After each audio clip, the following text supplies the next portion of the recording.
Llegué de un viaje de trabajo, y encontré 15 borrachos en mi casa. Llegó el inútil de la familia, ni esposa ni hijos tiene el perdedor, dijo mi padre mientras todos reían, así que dije, este inútil acaba de congelar tus cuentas.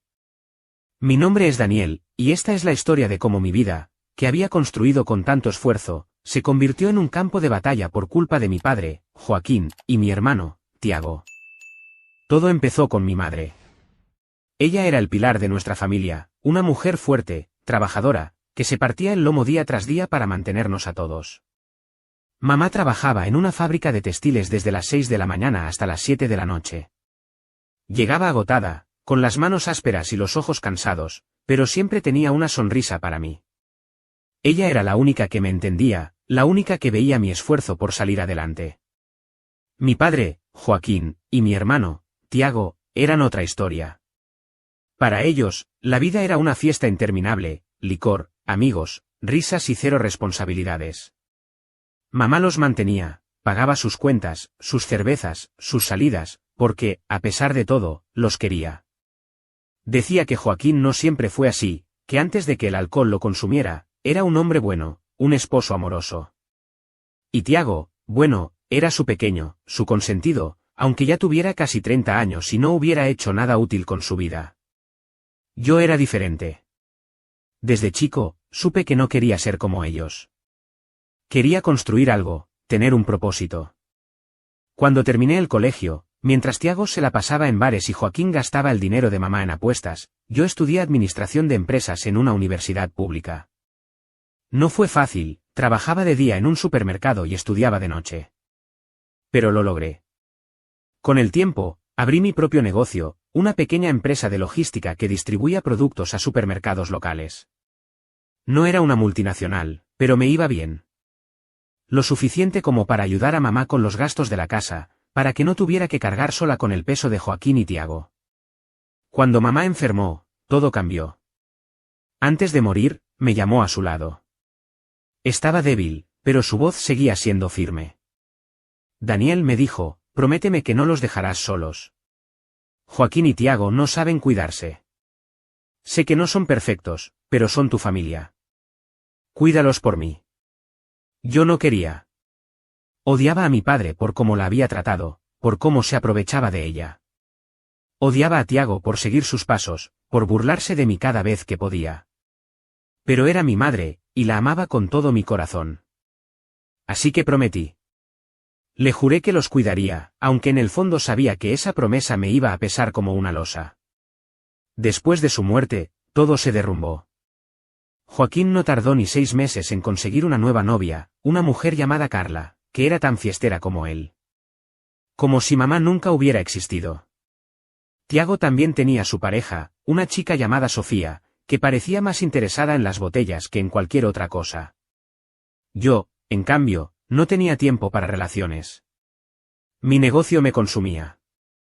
Cada peso que ganaba iba a pagar las cuentas de la casa, a mantener a Joaquín y Tiago, a cumplir la promesa que le hice a mamá. Pero ellos no lo valoraban. Para ellos, yo era el inútil, el perdedor que no sabía divertirse, que no tenía esposa ni hijos, que vivía para trabajar. Cada vez que me veían, había una burla, un comentario despectivo. Mira al empresario, decía Tiago con una risita, mientras Joaquín añadía, si no fuera por nosotros, no tendrías ni para qué vivir. Me mudé a una casa propia, un lugar que compré con mi esfuerzo, con la idea de empezar de cero, de tener algo que fuera realmente mío. Pero no pasó ni un mes antes de que Joaquín y Tiago se aparecieran en la puerta con sus maletas. No tenemos dónde ir, Daniel, dijo Joaquín con esa cara de víctima que siempre usaba. Tu madre hubiera querido que nos ayudaras. No pude decir que no. La promesa me ataba. Así que los dejé quedarse, pero puse una condición clara, esta es mi casa. La pagué yo. Nada de fiestas, nada de desorden. Respeten mi espacio. Ellos asintieron, con esas sonrisas falsas que ya conocía de memoria. La gota que colmó el vaso llegó después de un viaje de trabajo. Me habían ofrecido un contrato importante en otra ciudad, a 5 horas de distancia. Era una oportunidad para expandir mi negocio, para cerrar un trato con una cadena de supermercados que podía cambiarlo todo. Antes de irme, Joaquín y Tiago me acorralaron, como siempre, pidiéndome dinero. Para los gastos, dijo Joaquín, mientras Tiago añadía, no seas tacaño, hermanito. Les di 2 tarjetas de débito con un límite razonable, suficientes para que cubrieran comida y necesidades básicas mientras yo estaba fuera. No gasten de más, les advertí. Y recuerden, nada de fiestas en mi casa. Asintieron, pero sus miradas decían otra cosa. El viaje fue un éxito. Firmé el contrato, y por primera vez en mucho tiempo, sentí que todo mi esfuerzo valía la pena. Estaba agotado, pero feliz.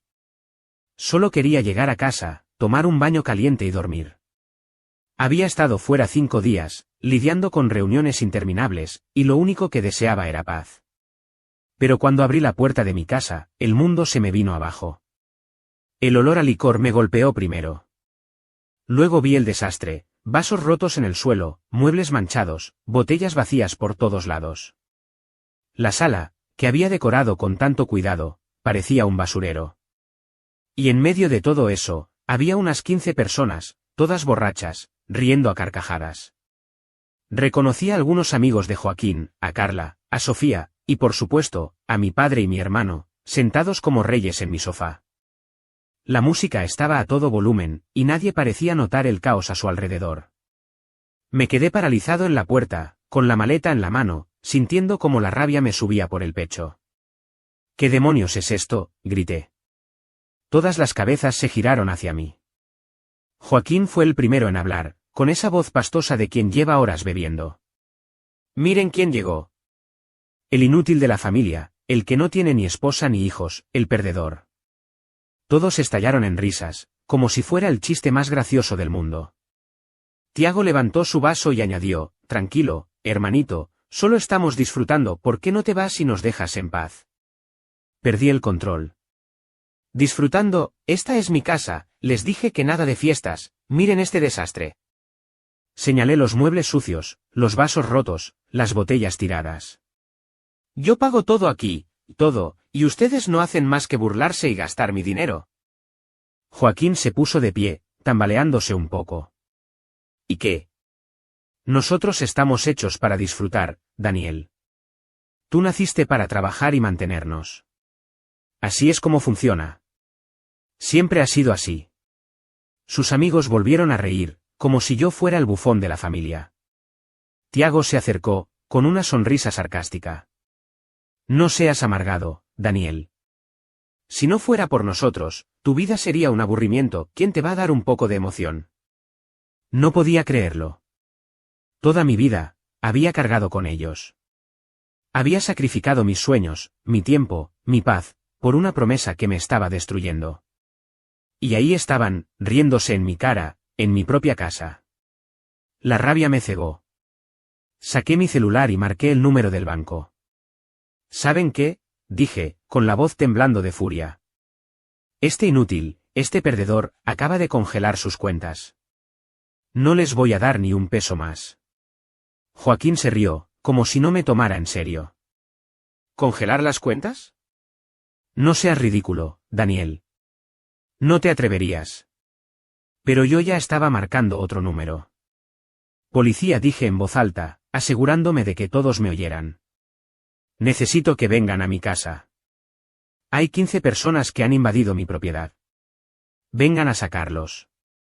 Las risas se apagaron por un momento, pero luego volvieron, más fuertes. Qué dramático, dijo Carla, mientras Tiago me miraba con desprecio. Eres patético, Daniel, llamar a la policía, ¿en serio? No respondí. Me quedé de pie, con el celular en la mano, esperando. 15 minutos después, 2 patrullas llegaron. Los agentes entraron y se encontraron con el desastre. ¿Quién es el dueño de la casa?, preguntó uno de ellos. Yo respondí, señalando a Joaquín, Tiago y sus amigos. Estas personas entraron sin mi permiso y destruyeron mi propiedad. Joaquín intentó defenderse, diciendo que era su casa también, que era mi padre, que yo no podía hacer eso. Tiago gritaba que yo era un egoísta, que solo les tenía envidia porque ellos tenían una vida exitosa y alegre. Los agentes no les hicieron caso. En menos de media hora, todos estaban fuera, algunos esposados, otros protestando mientras los subían a las patrullas. Joaquín me miró con odio antes de que se lo llevaran. ¿Te vas a arrepentir de esto?, Daniel dijo. Tiago solo escupió al suelo y me llamó traidor. Cuando se fueron, me quedé solo en medio del desastre. Mi casa, mi refugio, estaba destrozada. Los muebles que había comprado con tanto esfuerzo estaban manchados, algunos rotos. Los vasos que mamá me había regalado antes de morir, hechos añicos. Me senté en el suelo, con la cabeza entre las manos, y por primera vez en años, lloré. No por ellos, no por Joaquín ni Tiago. Lloré por mamá, porque sentía que le había fallado. Le había prometido cuidarlos, y no pude. Pero también lloré por mí, porque estaba agotado de cargar con ellos, de soportar sus burlas, de vivir para otros. Los días siguientes fueron un torbellino. Tuve que gastar una fortuna en limpiar y arreglar la casa. Compré muebles nuevos, reemplacé los vasos rotos, contraté a una empresa de limpieza para quitar las manchas y el olor a licor. Mientras organizaba todo, no dejaba de pensar en la promesa de mamá. Cada vez que veía su foto en la mesa de noche, sentía una punzada en el pecho. Lo siento, mamá susurraba. No pude. No pude seguir. Joaquín y Tiago no se dieron por vencidos. Mi teléfono no paraba de sonar. Llamadas, mensajes, audios. Joaquín me exigía que reactivara las tarjetas, que les diera dinero para sus gastos. No tenemos dónde vivir, Daniel decía en un mensaje. Si no nos ayudas, dormiremos en la calle. ¿Eso quieres, que tu familia termine así? Tiago era más directo, eres un egoísta. Siempre lo has sido. Mamá estaría decepcionada de ti. Intenté ignorarlos, pero sus palabras me dolían. No porque me importara lo que pensaran de mí, sino porque mencionaban a mamá. Sabían que era mi punto débil. Una parte de mí quería ceder, cumplir la promesa, seguir manteniéndolos. Pero otra parte, la que había soportado años de humillaciones, me decía que ya era suficiente. 2 semanas pasaron en relativa calma. Me enfocaba en mi negocio, en cerrar los detalles del contrato que había firmado. Por primera vez en mucho tiempo, sentía algo parecido a la libertad. No tenía que preocuparme por cuánto gastaban Joaquín y Tiago, no tenía que escuchar sus burlas. Pero esa calma no duró. Una noche, alrededor de las 10, estaba en mi sala, revisando unos correos del trabajo. Había sido un día largo, pero por fin sentía algo de calma. Mi casa estaba limpia, los muebles nuevos brillaban bajo la luz de la lámpara, y el silencio era un alivio después de semanas de caos. De repente, unos golpes fuertes en la puerta me sacaron de mis pensamientos. ¿Quién será a esta hora?, murmuré, pensando que tal vez era un vecino con algún problema o un repartidor que se había equivocado de dirección. Me levanté, caminé hacia la puerta, y sin sospechar nada, la abrí. El olor a licor me golpeó antes de que pudiera procesar lo que veía. Eran ellos, Joaquín y Tiago, parados en el umbral como 2 sombras desaliñadas. Sus ojos estaban rojos, inyectados de alcohol, y sus ropas arrugadas, como si no se hubieran cambiado en días. Joaquín tenía una botella a medio terminar en la mano, y Tiago, con una sonrisa torcida, se tambaleaba ligeramente. Detrás de ellos, en la oscuridad, vi a Carla y a Sofía, sus respectivas novias, riéndose como si todo fuera un juego. «Danos dinero», Daniel, gruñó Joaquín, empujándome con fuerza para entrar. Tropecé hacia atrás, sintiendo como la rabia empezaba a hervir en mi pecho. Se nos acabó todo. No tenemos ni para una maldita cerveza. Intenté mantener la calma, aunque mi corazón latía con fuerza. No les voy a dar nada, dije, plantándome firme en la entrada de la sala. Váyanse de mi casa. Ahora. Pero no me escucharon. Tiago dio un paso adelante, invadiendo mi espacio personal, y me empujó contra la pared con tanta fuerza que sentí el impacto en la espalda. ¿Qué te crees, hermanito?, escupió, con el aliento apestando a licor. ¿Qué porque tienes tu casita y tu negocito ya eres mejor que nosotros, nos debes esto, eres nuestro hermano? Joaquín se acercó, tambaleándose, y empezó a gritar. Tú nos tienes que mantener, Daniel, es tu obligación, tu madre lo quiso así. Sus palabras eran como cuchillos, cada una cortando más profundo. Mencionó a mamá, y eso fue demasiado. No te atrevas a hablar de ella, le grité, sintiendo como la furia me nublaba la vista. Tú no hiciste nada por ella, la dejaste sola, gastándote su dinero mientras ella se mataba trabajando. Intenté sacar mi celular del bolsillo para llamar a la policía, pero Tiago fue más rápido. Me lo arrancó de las manos con un movimiento brusco y lo estrelló contra el suelo. El crujido del vidrio al romperse resonó en la sala. No vas a llamar a nadie, rugió. Antes de que pudiera reaccionar, sentí una mano en la cara. Joaquín me había dado una bofetada con la mano abierta, tan fuerte que mi cabeza se ladeó y un zumbido agudo me llenó los oídos.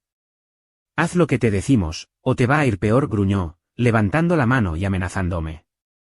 Carla y Sofía seguían en la puerta, riéndose, como si mi humillación fuera un espectáculo. Pobre Daniel, dijo Carla con voz burlona. Siempre tan serio, tan aburrido. Tiago me empujó de nuevo, esta vez contra el mueble de la sala, haciendo que un jarrón que había comprado con mamá años atrás cayera y se rompiera en 1000 pedazos. Mira lo que haces, grité, pero mi voz se quebró. Estaba atrapado, superado en número, y por un momento, sentí miedo. No de ellos, sino de lo que eran capaces de hacer en ese estado. De repente, se escuchó un alboroto afuera. Luces azules y rojas iluminaron la ventana. Una vecina, doña Clara, que vivía al otro lado de la calle, había escuchado los gritos y llamó a la policía. En menos de 10 minutos, 2 patrullas estacionaron frente a mi casa. 4 agentes entraron, con las manos en las pistolas, evaluando la escena. ¿Qué está pasando aquí?, y preguntó el oficial al mando, un hombre corpulento con una mirada que no admitía tonterías. Estos hombres invadieron mi casa, dije, señalando a Joaquín y Tiago, que de repente parecían menos seguros de sí mismos. Me agredieron y rompieron mi propiedad. Intenté mantener la voz firme, pero el morado en mi mejilla y el celular destrozado en el suelo hablaban por sí solos. Joaquín intentó defenderse, balbuceando. Es mi hijo, esta es mi casa también, no puede echarnos. Pero los agentes no le hicieron caso. Tiago, con la arrogancia del licor, gritó, egoísta, mamá te odiaría por esto, Daniel. Mientras los esposaban, Joaquín me miró con puro veneno en los ojos. Te vas a arrepentir de esto, Siseo. No tienes idea de lo que hiciste. Carla y Sofía, que hasta ese momento se habían quedado al margen, intentaron huir, pero los agentes las detuvieron también para tomarles declaración. Los policías los sacaron de mi casa, y el silencio que siguió fue ensordecedor. Me quedé en la sala, rodeado de los restos del jarrón roto y el desastre que habían dejado. Me toqué la mejilla, el morado palpitaba, un recordatorio físico de lo que mi propia familia era capaz de hacerme. Me senté en el sofá, agotado, pero con una extraña sensación de alivio. Por primera vez en años, no sentía culpa. Mamá me había pedido que los cuidara, pero no a costa de mi vida. No a costa de mi dignidad. Al día siguiente, me desperté con el dolor en la cara y una determinación que no había sentido antes. Fui a la comisaría y presenté una demanda contra Joaquín y Tiago por agresión y daños a la propiedad. No fue una decisión fácil. Cada paso que daba hacia la estación, sentía el peso de la promesa que le hice a mamá. Su voz resonaba en mi cabeza, cuídalos, Daniel. Pero también recordaba sus ojos, llenos de amor, y sabía que ella no hubiera querido que viviera así, atrapado en un ciclo de abuso y humillación. El proceso fue rápido. Las pruebas eran claras, el desastre en mi casa, el celular roto, el morado en mi cara, y el testimonio de doña Clara, que describió los gritos y la violencia que escuchó desde su ventana. Joaquín y Tiago fueron condenados a 6 meses en la cárcel. No sentí alegría cuando escuché el veredicto, pero sí justicia. Por primera vez, sentí que había hecho lo correcto, no solo por mí, sino por el recuerdo de mamá. Ella los quería, pero no hubiera querido que me destruyeran. Los meses siguientes fueron como un nuevo comienzo. Mi negocio creció, gracias al contrato que había cerrado en el viaje. Por primera vez en años, empecé a vivir para mí. Me compré un perro, un labrador al que llamé Max, que me recibía moviendo la cola cada vez que llegaba a casa. Empecé a salir con amigos, a disfrutar de pequeñas cosas que antes no me permitía, una cena en un restaurante, un paseo por el parque, una tarde viendo una película sin preocuparme por las cuentas de otros. Incluso conocí a alguien, una mujer llamada Laura, que trabaja en una de las empresas con las que colaboro. No es una relación seria, pero sus risas y su compañía me hacen sentir vivo de nuevo. A veces, miro la foto de mamá en la mesa de noche y hablo con ella. Lo intenté, mamá, le digo. Hice todo lo que pude. Pero no podía seguir así. No sé si ella me entiende, pero en mi corazón, siento que sí. Mamá siempre quiso lo mejor para mí, y por fin lo estoy consiguiendo. La promesa que le hice a mamá me ató durante años, pero romperla me dio la libertad que nunca supe que necesitaba. Y aunque estoy solo, no me siento solo, me siento libre. Suscríbete para más historias diarias.